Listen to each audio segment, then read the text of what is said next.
all the times that we went out of tournaments, we just fell the wrong side of tight games. I can go into those games right now in my head, and losing a penalty shootout to Italy. Then we went out the 2014 World Cup, close game with Italy, we lost 2-1. Close game with Uruguay, we lost 2-1. Out the tournament, see you later, pack your bags, off ski. A good Italy team, good Euro, not great, but good. Then we went to 2016, stuttered our way through the group, played Iceland, not a good performance, banged our head against a brick wall, out the tournament. Not through lack of trying, not through lack of effort, not through lack of quality.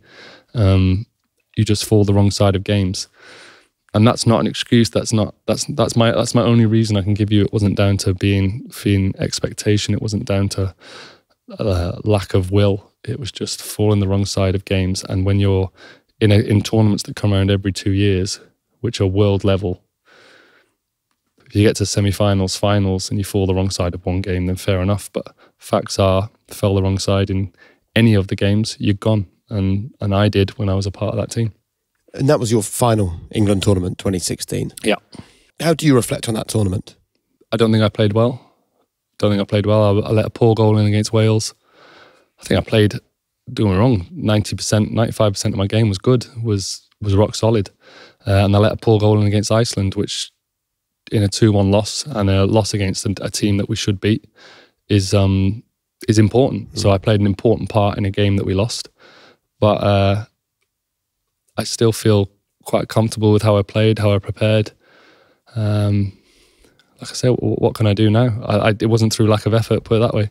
Because to prepare for this interview, I went and watched back a bunch of those 2016 games. Because I think in hindsight, I remember the criticism. In fact, I messaged, John Ruddy, a friend of mine and fellow goalkeeper. I said, I'm chatting with Joe Hart today. What would you love to know? He said, I can't believe people use the Iceland pre-game incident to effectively end his England career. Remember him being super pumped up in the tunnel. We lost to Iceland. He'll admit it wasn't a great moment, but for people suggesting that it was because he was too pumped up is utterly ridiculous. That's from a fellow goalkeeper. Yeah. You agree with that? People are free to say what they want. And that narrative's never going to be good if you lose a game. I could have been stood there dormant, silent. He wasn't up for the game. I could have chewed my chewing gum slowly, not up for the game. Chewed it too fast. Admittedly, I probably was. I was pumped. I was ready, but I was ready to win a tournament. Like, that's what I was ready to do. And that's what he's saying. And I think what's really interesting is I remember the criticism that swirled around 2016. So going back and watching these games, I expected to see like howlers and rickets and problems. And I was like, hold on, there's like a couple of moments that even you would say, yeah, I could have done a bit better 100%. There. But even they weren't. And it just got me thinking about how you learn to deal with what feels often like really unfair scrutiny. Because you talked about how an England player feels or would feel, and I'm in and around the best in terms of players, in terms of coaches.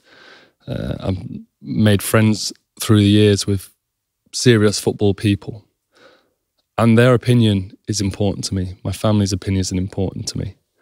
I'm not saying it's not important that someone says he was too pumped up for the game, but I get that it's a flippant comment. I get that it's a comment of someone who knows nothing about me, knows nothing about how I work day to day, knows nothing about the previous however many 100 appearances I'd made with medals around my neck. I was in exactly the same mode, exactly the same person, but I just didn't perform. So how can you please everyone when, if you do, you'd make errors at such a high scale? Like it was a high profile game, especially Iceland, and I made a mistake. So cool, the people need to say what they need to say. They need to feel better about England going out the tournament, and I can't get away from it. I was one of the factors we went out that tournament, but like that doesn't crush me. That doesn't destroy me. I know for a fact I could do that in my last game. I could have done that in my last ever game. I've walked out, oh, Joe, what a great career. How great are you? What a feeling at Celtic. I could have chucked one in an Old Firm derby. Exactly the same as what I did there. And potentially that would have changed the narrative on my career. You know, Huel has been a staple of my diet for some time, and I'm currently loving these Huel Daily A to Z vitamins. Tastes great, refreshing. Each can has 26 vitamins and minerals, offering 154 science-backed health benefits. Reduced tiredness and fatigue, normal cognitive function, healthy skin, hair and nails, and vitamin D for immunity. This is a vitamin drink that offers everything you could need it to. So what are you waiting for? Grab it right now in Tesco stores nationwide or at huel.com and let me know what you think. But to me, it wouldn't. I'm going out, I'm doing my best, I'm putting it all on the line. I'm getting picked by people who are in really important roles. They're not just your random guy off the street. They're being employed to pick the best players for England, the best goalkeeper in England, the best player for Celtic, the best player for Manchester City. So if these guys believe in me, my defenders believe in me, my people at home who see how I work daily are comfy with me, then we've all got to be okay that every now and again it happens. So when you think about, I mean, you're describing really powerfully there, Joe, the idea of being a member of a tribe, and your tribe is your family and the professionals that value what you bring to them. Can you think back to a piece of feedback or a bit of coaching that you ever received from somebody within those tribes that really made you sit up and pay attention? Probably the resounding one was with Jamie, even though he's definitely part of my tribe. And it was when I was waffling on about, I can't do this, I can't do that, this doesn't feel right. He just said, do you know how to go and goal? And I said, yes. And then he smiled.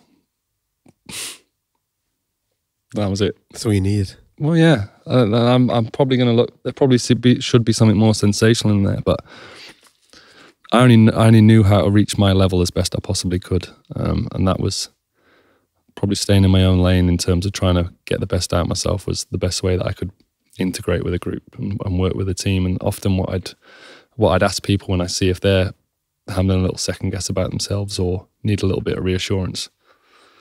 And can I ask you about the fact that when you're a goalkeeper, you can do something that someone in midfield can do and no one even notices because it happens in midfield. If you do it, if the ball slips under your foot, it's a goal. Yeah. If the ball slips under a striker's foot 4 or 5 times a game, it can happen and no one sees it. How do you, A, become comfortable with the fact that the stakes are so much higher for a goalkeeper, but also what are the tips that you'd suggest for our audience for moments when something bad does come your way? Like how you recover from that going forwards and recover quickly? So the way I look at it is, I signed up to be a goalkeeper. I signed up. I signed on the dotted line as a person, as a player. So those stakes being higher, they're just my stakes. They just like there's no point in me worrying whether a midfielder gets away with a mistake. There's no point in me worrying if a striker misses a chance or if I make a mistake and it goes in the goal. Or if you don't make a mistake, it's still perceived as your fault.